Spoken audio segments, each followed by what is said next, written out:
Hello everyone, I'm Akshat Sinha and welcome back to the Akshat Stand. And now let's talk about the talk of the town, the Batman. Sorry. I'm Vengeance. क्योंकि पूरी movie में उसको Batman ज़्यादा तो vengeance के कहा गया है, लेकिन कोई वैसी बात नहीं है, इसको हम बाद में एक्सप्लेन जरूर करेंगे, तो वीडियो को एंड तक जरूर देखिएगा। बट पहले मैं सबसे पहले ये कहना चाहूँगा डीसी को लेके एंड मैट रीव्स के लिए, wow, I mean like my mind was actually blown. मतलब इससे बेटर बैटमैन मूवी मैंने अभी तक नहीं देखी है। आई नो इसके लिए मैं गाली खाऊंगा क्योंकि डार्क नाइट ट्रिलॉजी बहुत अमेजिंग थी। डार्क नाइट ट्रिलॉजी बहुत अमेजिंग थी, एक्सेप्शनल थी। I understand and I accept that. मैं भी फ़ैन हूँ क्रिस्टोफर नोलन की मूवीज़ का। क्रिश्चियन बेल ने अमेजिंग काम किया था, लेकिन Robert Pattinson was tailor made for this role. Robert Pattinson ने जो अमेजिंग एक्टिंग करी है एंड जो अमेजिंग स्टोरी लाइन रखी है मूवी की, वो कमाल की थी। आप कहीं पे भी एक सेकंड के लिए भी किसी भी चीज़ को इग्नोर नहीं कर सकते। मूवी की हाँ जो टोन है काफ़ी डार्क है, बहुत ही डार्क रखा गया था, लेकिन डीसी की यूजुअली मूवीज़ बहुत डार्क होती हैं। रन टाइम थोड़ा कम हो सकता था, 3 घंटे की है, बट ठीक है, जब आप एंड प्रोडक्ट देखते हो तो यू एक्चुअली रियलाइज़ कि हाँ, कहीं ना कहीं मूवी कनेक्ट कर रही थी एंड तक, और एज ऑफ द सीट पे रखेगी। कुछ ऐसी चीज़ें थी मूवी में जो बहुत अमेजिंग थी, जिसको मैं बाद में वीडियो में डिस्कस करूँगा। सबसे पहले मैं बस यही कहूँगा कि hats off to Matt Reeves, hats off to DC. ये अभी तक की one of the best creation है डीसी का। बैटमैन का जो ऑरा था, बैटमैन की जो पर्सनालिटी थी, और सबसे इंपॉर्टेंट चीज़ है जो अभी तक मुझे किसी भी बैटमैन मूवी में देखने को नहीं मिली थी, वो थी उसकी क्राइम सॉल्विंग स्किल्स। बैटमैन को कॉमिक्स में, कार्टून सीरीज में कहा गया था वर्ल्ड्स ग्रेटेस्ट डिटेक्टिव, लेकिन अभी तक किसी भी मूवी में उसकी वो डिटेक्टिव स्किल्स जो थी उनको शो ऑफ नहीं किया गया था। वो कहीं ना कहीं मैं डिसअपॉइंटेड था क्योंकि मैंने बचपन में कॉमिक्स पढ़ी हुई हैं, लेकिन finally Matt Reeves, hats off to you, he made a complete comic movie. ये मूवी कोई सुपर हीरो स्टंट्स या विजुअल्स से भरी हुई नहीं है, ये movie basically crime solving drama है। एंड स्टार्टिंग से लेके एंड तक इसमें सिर्फ डिटेक्टिव स्किल्स यूज़ हुई हैं, I'm सॉरी, और वो मुझे बहुत ही अमेजिंग लगा। क्योंकि बैटमैन का जो ये एस्पेक्ट था, ये काफ़ी टाइम से मिसिंग था, और ये कहीं ना कहीं मैं मिस कर रहा था। मैं आई नो मेरे साथ वो लोग मिस करेंगे जिन्होंने कॉमिक्स या कार्टून सीरीज देखी है बैटमैन की। जो रॉबर्ट पैटिंसन का कैरेक्टर था वो टोटली बैटमैन कैरेक्टर है, कहीं पे भी ब्रूस वेन की उसमें बहुत ज़्यादा इमेज नहीं दिखाई गई है, जो बहुत ही अच्छी बात थी। और इससे ज़्यादा मैं और इस बारे में बात करूँ, let's move on to the movie. So moving on, movie की सबसे इंटरेस्टिंग चीज़ मुझे ये लगी कि ये किसी भी यूनिवर्स से कनेक्टेड नहीं है। इस यूनिवर्स में अभी ना जस्टिस लीग है, ना सुपरमैन, ना एक्वामैन, ना वंडर वुमन। ये रॉबर्ट पैटिंसन की सोलो मूवी है। हो सकता है आगे चल के मल्टीवर्स की बात हो, बट अभी रिसेंटली ऐसा कोई भी मेंशन नहीं किया गया इस पूरी मूवी में। सबसे अच्छी चीज़ ये भी मुझे लगी, जो मतलब मुझे भी अच्छी भी लगी बट वियर्ड भी लगी, क्योंकि मूवी में कोई पोस्ट क्रेडिट सीन नहीं है। सिर्फ एक सीन है, वो भी जिसमें जिस तरीके से बैटमैन और रेडलर आपस में कम्युनिकेट करते हैं, वही एक गुड बाय वे में, गुड बाय बस एक मैसेज शो होता है, और राटा लाटा डॉट कॉम URL शो होता है। That's it. तो जो लोग अभी इस वीडियो को देख रहे हैं और मूवी देखने वाले हैं, तो आप पोस्ट क्रेडिट के लिए वेट मत करना, उठ के चले जाना जैसे ही मौका मिले। सो मूवी की स्टार्टिंग में होती है द रिडलर से। द रिडलर मेयर के कैंडिडेट के लिए, जो एक्स मेयर खड़े हुए हैं इलेक्शन में, उनके घर को स्टॉक कर रहा है। और जो रीज़न है, जो मूवी की जिस चीज़ के चारों तरफ मूवी घूमती रहती है, वो है एक्चुअली वेन फाउंडेशन का रिन्यूअल फंड। पूरी मूवी का जो मेन क्राइम सिंडिकेट का जो एक सोर्स था, वो था रिन्यूअल फंड। एंड उसी की वजह से रिडलर ने अपनी पूरी जो भी उनका क्राइम पैशन था, वो उन्होंने वो क्राइम पाथ उसी बेसिस पे स्टार्ट किया कि जितने लोग भी उस रिन्यूअल फंड को लेके कनेक्टेड हैं, वो खाली उन्हीं लोगों को टारगेट कर रहा है जो करप्टेड हैं। तो रिडलर की भी एक तरीके से जो साइकोलॉजी दिखाई गई है, वो बहुत अच्छी थी, कहीं न कहीं बैटमैन से रिलेटेड थी, लेकिन जैसे बैटमैन उस चीज़ पे नहीं फ़ोकस करता है कि किसी को मारने पे या गन्स को यूज़ करने में, वहाँ थोड़ा-सा अप्रोच उसका डिफ़र कर दिया गया है। एक और मुझे चीज़ इंटरेस्टिंग लगी जो मैं यहीं पे डिस्कस करना चाहूँगा। इससे पहले जो बैटमैन के विलेन्स थे लाइक जोकर एंड बेन, उनको कहीं न कहीं इस तरीके से प्रेज़ेंट किया गया था कि एक पॉइंट पे आप उनको ज़्यादा अप्रिशिएट कर रहे थे फ्रॉम बैटमैन। बट कहीं न कहीं ये चीज़ इस मूवी में बहुत ही स्पेशली क्राफ्ट किया गया था रिडलर के कैरेक्टर को, कि ऑल्दो वो कहीं न कहीं उसकी जो आइडियोलॉजी है वो सही है, लेकिन वो बैटमैन को ओवरशैडो नहीं करेगा, जो बहुत बार हम लोग ने देखा है कि जोकर और बेन को ने किया था। बेन के जो मोनोलॉग्स थे, जोकर की जो साइकोलॉजी थी, वो कहीं न कहीं ओवरशैडो कर जाती है बैटमैन को उन मूवीज़ में। लेकिन यहाँ पे ऐसा कुछ नहीं हुआ है। सो जैसा कि आप लोगों ने मैंने आप लोगों को बताया कि रिडलर फिर वहाँ पे मेयर को एक्स मेयर को टारगेट करते हैं जो इलेक्शन में भी खड़े हुए हैं। वो उनको सबसे पहले मारता है एंड देन वो वहाँ पे बैटमैन के लिए क्लू छोड़ के जाता है। और ये एक नया टेक था जो अभी तक नहीं किसी मूवीज़ में दिखाया गया था कि बैटमैन एक्चुअली पुलिस के साथ काम कर रहा है।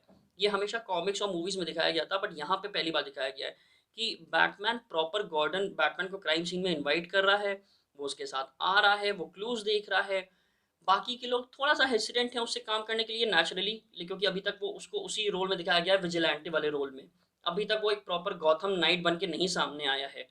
तो लोग थोड़ा-सा हेसिटेंट हैं, लेकिन स्टिल वो उसके साथ काम कर रहे हैं, कोई उसको रोक नहीं सकता। रिडलर को बेसिकली सैड बैकग्राउंड के साथ एक sort of sadistic serial killer की तरह प्रेजेंट किया गया है, who actually begins murdering political figures in Gotham and corrupt police officials who are somehow related to Wayne renewal fund. ये एक बहुत ही अलग कॉन्सेप्ट था क्योंकि पूरी मूवी इसी के चारों तरफ घूमती रहती है। रिडलर उन्हीं लोगों को टारगेट कर रहा है जो वेन रिन्यूअल फंड से क्राइम वाइज रिलेटेड थे। क्योंकि जब थॉमस वेन की डेथ हो जाती है, जो रिन्यूअल फंड था उसका जो भी पैसा था वो सारे क्राइम सिंडिकेट्स और एक क्राइम सिंडिकेट था सैल मरोनी का, एक था कार्माइन फैल्कोन का, और बाकी जो पुलिस ऑफिशियल्स, डीए, मेयर, जजेस जितने भी थे उनके आपस में जब वो पैसे बटे तो वो उन्हीं लोग को टारगेट कर रहा है जो करप्टेड थे। तो उसकी आइडियोलॉजी भी कहीं न कहीं सही दिखाई गई है, लेकिन जो अप्रोच था उसका, वो बहुत डिफरेंट था बैटमैन से, तो इस वजह से वो एक थोड़ा-सा दोनों के बीच में डिफरेंसेस दिखाए गए हैं। रिडलर क्लूज़, ग्रीटिंग कार्ड्स इन सब को क्रिएट कर रहा है with ciphers just for Batman to figure out what he is gonna do, but precisely what he wants him to do next.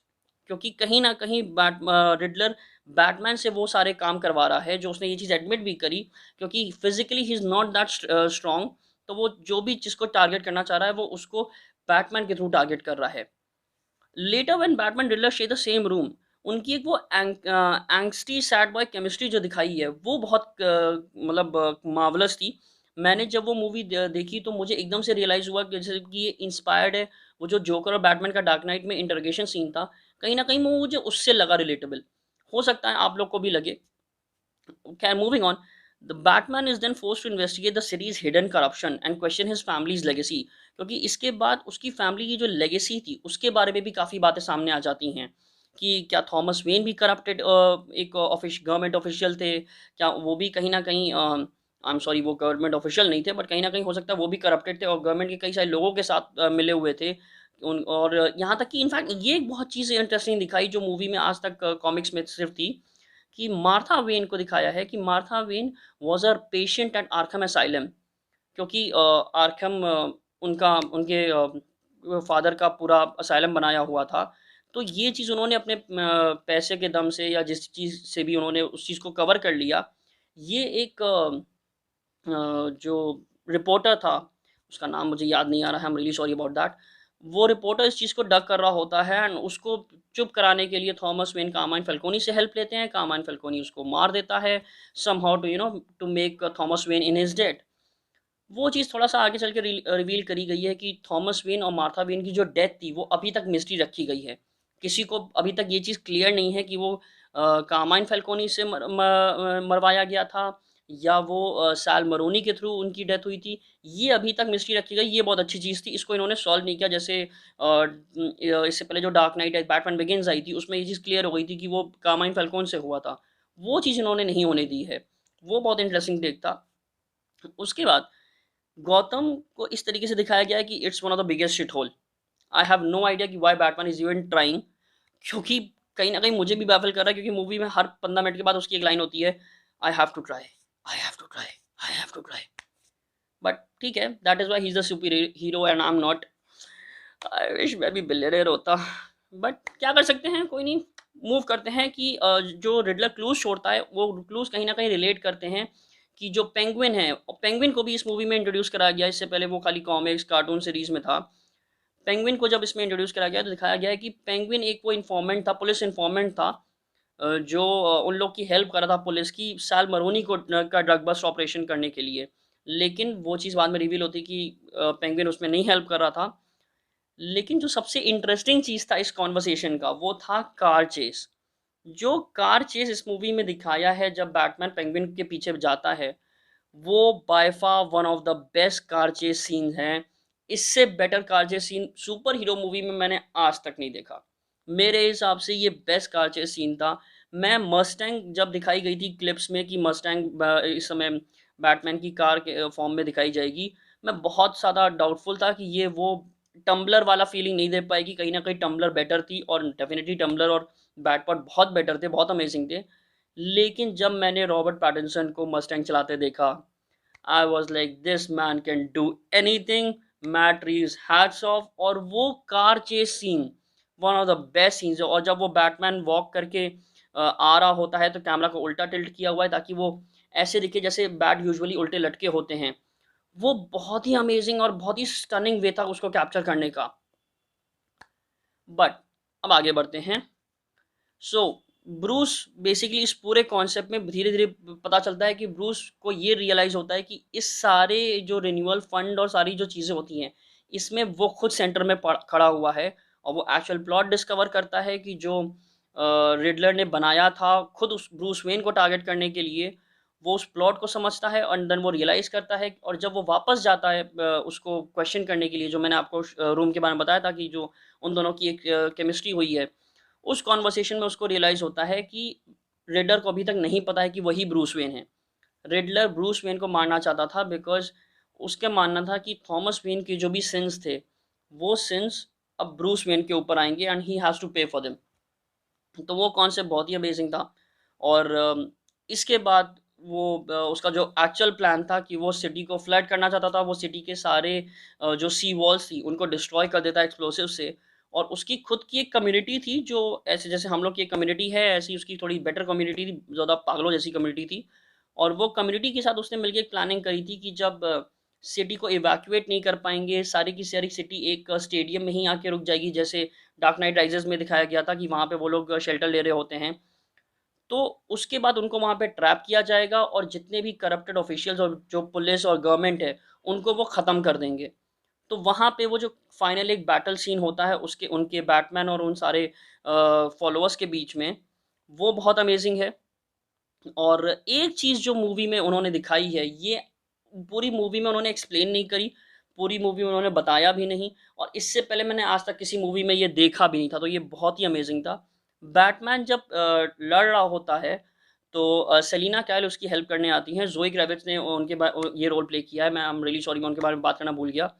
ज़ोए क्रेविट्ज़ की जो केमिस्ट्री थी रॉबर्ट पैटिंसन के साथ, वो बहुत ही रोमांटिक और बहुत ही क्या कह सकते हैं एक जो टाइटल दिया गया था मूवी में the bat and the cat, वो बहुत ही अमेज़िंग था। उनकी जो तरीका था मेरे ख़्याल से कहीं न कहीं जो कैरेक्टर थे ज़ोए क्रेविट्ज़ का सेलिना काइल वाला, वो हैले बेरी से इंस्पायर्ड था। क्योंकि एने हैथवे ने इससे थोड़ा-सा डिफरेंट टेक लिया था, मेबी वो नोलन की अप्रोच थी या एने हैथवे का अप्रोच था। लेकिन कहीं न कहीं ज़ोए क्रेविट्ज़ ने बहुत ही अमेज़िंगली और बहुत ही ब्यूटीफुली उस कैरेक्टर को प्ले किया है। एकदम उसको डार्क रखा है, थोड़ा-सा इमोशनल रखा है, बहुत ज़्यादा वो प्रैक्टिकल नहीं दिखाई गई हैं, लेकिन कहीं न कहीं उनके भी जो मूव्स थे वो इमोशनली ही आगे वो बढ़ी हैं। सो वो चीज़ बहुत इंटरेस्टिंग थी। बट इसके बाद जो मैं वापस एक्चुअल कन्वर्सेशन में आता हूँ कि जब सेलिना काइल उनकी हेल्प करने आती हैं बैटमैन की उन फॉलोअर से लड़ने के लिए, at that point of time Batman काफ़ी फिज़िकली डैमेज्ड हैं, काफ़ी ज़्यादा चोट लग चुकी है, वो उठ नहीं पा रहा है सेलिना काइल की हेल्प करने के लिए। एंड सडनली जब वो देखता है कि सेलिना काइल को वो मारने जा रहा है वो फॉलोवर, उसी समय बैटमैन अपने बैट आर्मर से एक ग्रीन कलर का सीरम निकालता है एंड अपनी बॉडी में इंजेक्ट करता है। और सबसे इंटरेस्टिंग चीज़ ये है कि अभी तक किसी भी मूवी में ये ग्रीन सीरम बैटमैन को यूज़ करते या बैटमैन के पास कैसे है ये नहीं दिखाया गया था। इवन इस मूवी में इस सीन से पहले इस ग्रीन सीरम को कोई बात नहीं करी थी। ये सॉर्ट ऑफ एक सुपर ह्यूमन स्ट्रेंथ वाला सीरम था। इसको कॉमिक्स में मिराक्युलो कहते थे, जिन लोगों ने कॉमिक्स पढ़ी उनको पता होगा। और ये यूजुअली बेन को यूज़ करते दिखाया गया है कॉमिक्स में, कार्टून सीरीज़ में भी कहीं-कहीं पे। बेन इस सीरम को यूज़ करता है क्योंकि जैसे हम लोगों को पता है बेन लीग ऑफ शैडोज़ का मेंबर था। और लीग ऑफ शैडोज़ के जो साइंटिस्ट हैं उन्होंने एक सीरम बनाया था सुपर ह्यूमन स्ट्रेंथ का, जो बेन अपने लिए यूज़ करता था और किसी के लिए नहीं।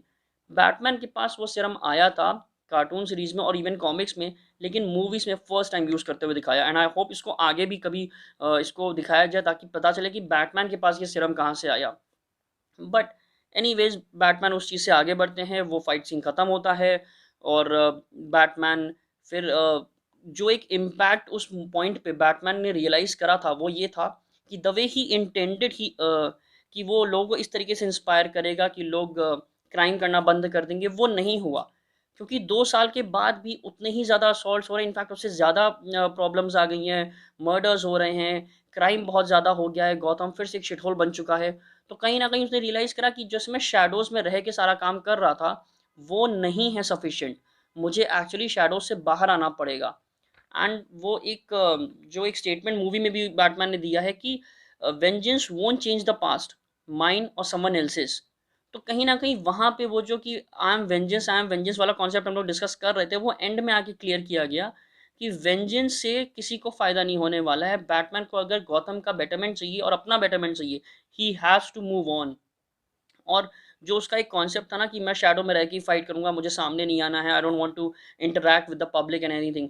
वो चीज़ वहाँ पे क्लियर करी गई कि अब वो from the shadows to be feared वाले ज़ोन से निकल के एक बीकन ऑफ होप बन गया है। एक सीन बहुत ही कमाल का सीन है जो ऊपर से लिया गया है कि वो टॉर्च बेयरर है, वो आगे लेके जा रहा है, लोग उसको फॉलो कर रहे हैं। वहाँ पे वो सीन बहुत अमेज़िंग था। फाइनली ये चीज़ दिखाई गई जो बहुत टाइम से कॉमिक्स और मूवीज़ में कॉमिक्स और कार्टून सीरीज़ में थी कि बैटमैन को एक्चुअल में लोग वहाँ के रिस्पेक्ट कर रहे थे कि हाँ, ये हमारा गॉथम नाइट है, ये हमें प्रोटेक्ट करेगा। अभी तक ये ऐसी चीज़ सामने नहीं आई थी जब तक डार्क नाइट ट्रिलॉजी में सबसे लास्ट पार्ट में गौतम अपनी जान बैटमैन अपनी जान नहीं दे देता है गौतम के लिए, तब तक ये चीज़ नहीं क्लियर करी गई थी। लेकिन फाइनली इस बार वो चीज़ इसी मूवी में पहले पार्ट में ही दिखा दी गई है। ये मुझे बहुत अच्छा लगा और एक बहुत कमाल की चीज़ दिखाई कि जब सिटी के एक कोने में बैटमैन लोगों को बचा रहा है, एक वो बीकन ऑफ होप बन रहा है गॉथम सिटी के लिए, दूसरे कोने में आर्खम असाइलम में जो हमारे विलेन थे द रिडलर पॉल डेनो ने जो कैरेक्टर प्ले किया है, वो बहुत डिप्रेस्ड हैं, सैड हैं कि बैटमैन ने सेव कर ली सिटी को, बैटमैन उनके साथ नहीं है और जो वो चाहते थे वो प्लान पूरा फेल हो गया। एंड सडनली वहाँ पे एक मिस्टीरियस कैरेक्टर को प्रेज़ेंट किया गया है, जो वहीं आर्खम असाइलम में दूसरे सेल में हैं और ये कैरेक्टर मैं बताना चाहूँगा बैरी कोएगन ने प्ले किया जिनको लास्ट आप लोगों ने इमॉर्टल्स में देखा था और सरप्राइजिंगली वो मार्वल की मूवी थी।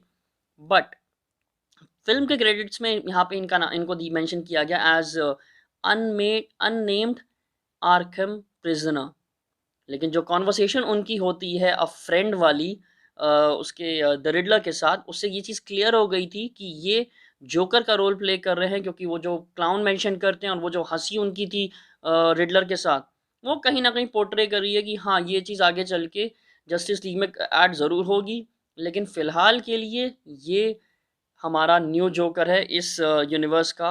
आई have no idea Jared Leto का क्या होगा, जोआकिन फीनिक्स का क्या होगा, बट कहीं न कहीं ये एक नया अप्रोच है and let's see what happens. और जैसे मैंने आप लोगों को बताया कोई पोस्ट क्रेडिट सीन नहीं है और बैटमैन का जो एक ट्रांसफॉर्मेशन था कि वो एक सॉर्ट ऑफ विजिलेंटी से एक बीकन ऑफ होप बनेगा, वो बहुत ही अमेजिंग बताया था।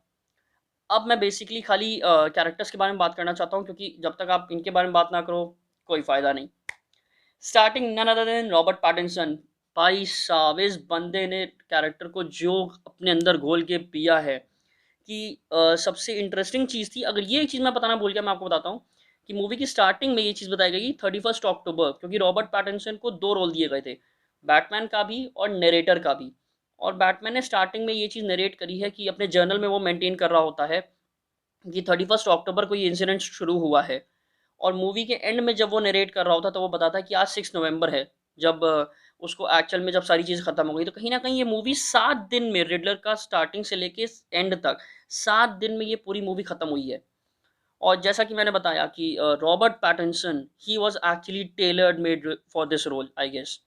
He brilliantly played both the tortured souls of Batman and Bruce Wayne. He played this character with a sense of abandonment, like with a wanting to love, but knowing that he'll never be able to live with that life.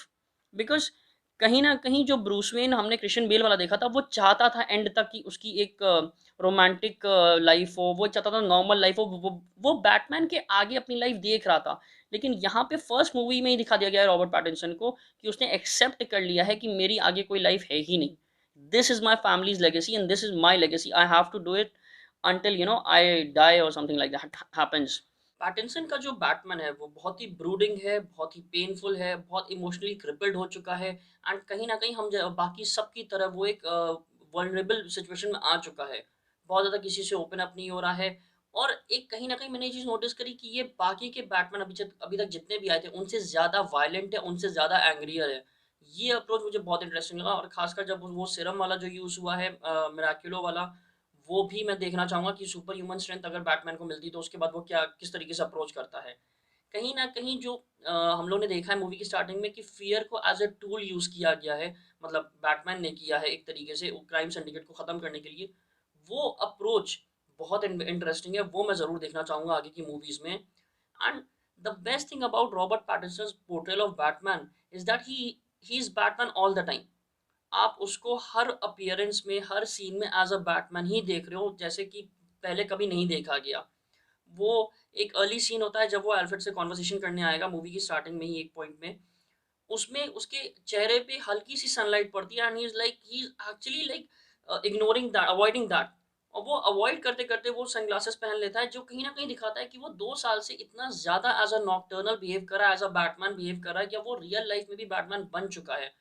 ये जो interesting चीज़ थी जो मैंने observe करी, I hope और भी लोगों ने ऑब्ज़र्व करी होगी, ये बहुत कमाल की थी।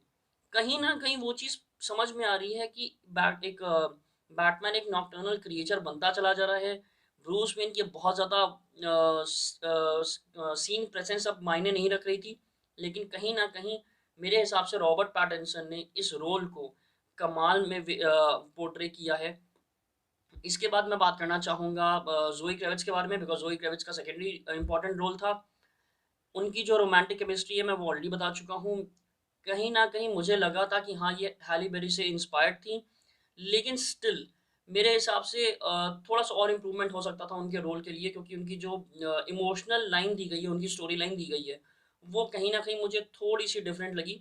और अभी तक जैसे किसी भी मूवी में ये एक्सप्लेन नहीं किया गया था कि जो कॉमिक्स में हमेशा मेंशन था कि सेलिना काइल कार्माइन फैल्कोन की बेटी होती हैं, ये इस बार पहली बार दिखाया गया है। तो ठीक है, चांस ऑफ डेवलपमेंट है, वो मैं ये नहीं कहूँगा, लेकिन उनकी जो केमिस्ट्री थी आपस की, जो टाइटल मैंने पहले भी अभी मेंशन किया था, बैट एंड द कैट, वो बहुत इंटरेस्टिंग था। आगे बढ़ते हैं, बाकी के कैरेक्टर्स के बारे में बात करते हैं। द रिडलर पॉल डेरो, जैसे मैंने पहले भी कहा कि उनको एक सैडिस्टिक सीरियल किलर की तरह प्रेज़ेंट किया है, जिसकी आइडियोलॉजी बहुत सेंसिबल है, लेकिन अप्रोच बहुत वायलेंट है। वो अप्रोच की वजह से ही वो चीज़ एक्सेप्ट नहीं हो पा रही थी, और उनको एज़ अ विलेन में कन्वर्ट किया गया, तो वो बहुत इंटरेस्टिंग था। रिडल्स तो रिडलर का हमेशा से पैशन ही रहा था, तो वो चीज़ उन्होंने बहुत अच्छे से प्रेज़ेंट करी। इवन जो उनका मोनोलॉग था जब वो बैटमैन के साथ रूम में शेयर कर रहे होते हैं, उस सीन में मेरे हिसाब से उन्होंने बहुत ही कमाल की एक्टिंग करी कि जब वो उसे आर्ग्यू कर रहे होते हैं बैटमैन से, और उस समय एकदम से वो गाना गाने लगते हैं, आवे मरिया, वो बहुत इंटरेस्टिंग था। मूविंग ऑन, हम बात करते हैं जेफरी राइट की, जिन्होंने जेम्स गॉर्डन प्ले किया है। जेफरी राइट का जो जेम्स गॉर्डन का पोर्ट्रेयल था, वो मेरे ख्याल से अभी तक के काइंड ऑफ बहुत ही फ्रेंडली और बहुत ही कंपैशनेट रोल था। बिकॉज़ इससे पहले जो हमने रोल देखा था जेम्स गॉर्डन का, वो थोड़ा-सा प्रोफ़ेशनल था। यहाँ पे जो रोल है उसका जेम्स गॉर्डन का, वो काफ़ी फ्रेंडली दिखाया गया है कि वो उसको ट्रस्ट करता है, वो बहुत ज़्यादा पर्सनल है उससे, वो दोनों आपस में एक-दूसरे से अलग तरीके से बात भी करते रहते हैं। उनकी जो बॉन्डिंग दिखाई है, इनफैक्ट जब वो पेंगुइन को टॉर्चर कर रहे होते हैं, उस समय उन लोग का जो एक सॉर्ट ऑफ डुएट होता है, वो पेंगुइन ने भी नोटिस किया है मूवी में, तो वो बहुत इंटरेस्टिंग था। ये अप्रोच मैंने आज तक नहीं देखा था बैटमैन और जेम्स गॉर्डन का, जो कहीं न कहीं कॉमिक्स में भी मैंने कभी नहीं देखा था, लेकिन इसमें बहुत इंटरेस्टिंगली इन्होंने प्रेज़ेंट किया है। इसके अलावा जो दूसरा रोल प्ले कर रहे हैं, जो एल्फ्रेड, जो सबसे ज़्यादा क्लोज़ एल्फ्रेड पेनीवर्थ, जो सबसे ज़्यादा क्लोज़ रहते हैं बैटमैन के, वो एंडी सर्किस ने किया है। एंडी सर्किस को आपने इससे पहले मार्वल में देखा ही है। लेकिन हाँ, यहाँ पे अब क्योंकि मार्वल में उनका कोई रोल नहीं है, तो अब यहाँ पे उन्होंने डीसी में एंट्री करी, और आई नो कि अब जब वो एल्फ्रेड का रोल प्ले कर रहे हैं, तो उनके आगे भी बहुत सारे सीन्स होंगे। इस मूवी में हालाँकि उनके बहुत ज़्यादा सीन्स नहीं थे, बहुत ही लिमिटेड अप्रोच उनको दिखाई दी गई थी। जो थोड़े बहुत सीन्स थे उसमें बस उन्होंने उनको रियलाइज़ कराया कि उनकी वेन फैमिली की फाउंडेशन क्या थी, उनके फादर का क्या रोल था, तो वो कहीं न कहीं सपोर्टिव था। बट मैं थोड़ा-सा डिसअपॉइंटेड था, क्योंकि अल्फ्रेड को मैंने हमेशा बहुत ज़्यादा सपोर्टिंग रोल में देखा है बैटमैन मूवीज़ में, तो कहीं न कहीं वो थोड़ा-सा डिसअपॉइंटिंग था। अगला कैरेक्टर जैसे हम जानेंगे पेंगुइन का, कॉलिन फैरल, क्योंकि कॉलिन फैरल मैं इस वजह से पहले डिस्कस कर रहा हूँ, क्योंकि कॉलिन फैरल ने जब ये रोल किया था तो किसी ने एक्सपेक्ट नहीं किया था कि वो इस तरीके से देंगे। आप फ़ोटो देख सकते हैं इस समय वीडियो में कि दोनों बहुत ही डिफरेंट कैरेक्टर हैं, बहुत ही अच्छा मेकअप यूज़ हुआ है। लेकिन कॉलिन फैरल इस वज़ह से इम्पोर्टेंट है क्योंकि कॉलिन फैरल ही इकलौते विलन बचा है उस समय इस समय मूवी में जो बाहर है और जो एक्चुअल में क्राइम सिंडिकेट को आगे बढ़ाएगा। क्योंकि कार्माइन फैल्कोन मर चुके हैं, सैल मोरोनी को स्टार्टिंग में ही मूवी में हटा दिया था किनारे। तो उस क्राइम को बढ़ाने के लिए सिर्फ़ इस समय जो ओपन में है वो है पेंगुइन। तो वो इंटरेस्टिंग होगा आगे देखने कि आगे क्या होता है। दूसरा जो मैंने आप लोगों को बताया कि बैरी केओगन का जो तो उनका अप्रोच तो अब अगली मूवी में ही पता चलेगा कि वो किस तरीके से बैरी को अप्रोच की दिया गया है एज अ जोकर। और पहले मुझे लगा था कि शायद वो स्कारफेस होंगे लेकिन नहीं, वो जिस तरीके से उन्होंने क्लाउन कहा और फिर वो जो हंसी आई थी उससे समझ में आया कि ये यही जोकर का ही रोल प्ले हो रहा है। So that's it for today's guys, that's from Akshat stand. I hope आपको वीडियो अच्छा लगा हो। थोड़ा लेंदी हो गया आई नो, बट क्या करें, मूवी भी तो लेंदी है, हमें भी थोड़ा बर्दाश्त कर ही लो। Anyway, subscribe to the channel if you like it, please share the video if you really like the video. And बाकी की बातें बाद में करेंगे, हम ज़रूर अगले वीडियो के साथ जल्दी मिलेंगे। तब तक के लिए please take care of yourself. Good bye.